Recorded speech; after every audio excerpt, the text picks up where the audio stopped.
زيارة الأصحاب لله، وهذا اليوم قل في زماننا، فقل التزاور لله وفي الله.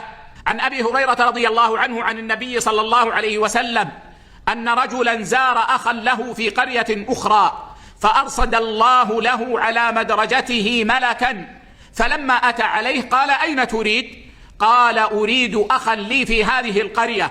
قال له: هل لك عليه من نعمة تربها؟ قال: لا، غير أني أحببته في الله عز وجل. قال: فإني رسول الله إليك بأن الله قد أحبك كما أحببته فيه. رواه مسلم في الصحيح. وعن أبي هريرة رضي الله عنه قال: قال رسول الله صلى الله عليه وسلم: من عاد مريضا أو زار أخا له في الله ناداه مناد أن طبت وطاب ممشاك وتبوأت من الجنة منزلا. رواه الترمذي وحسنه الألباني.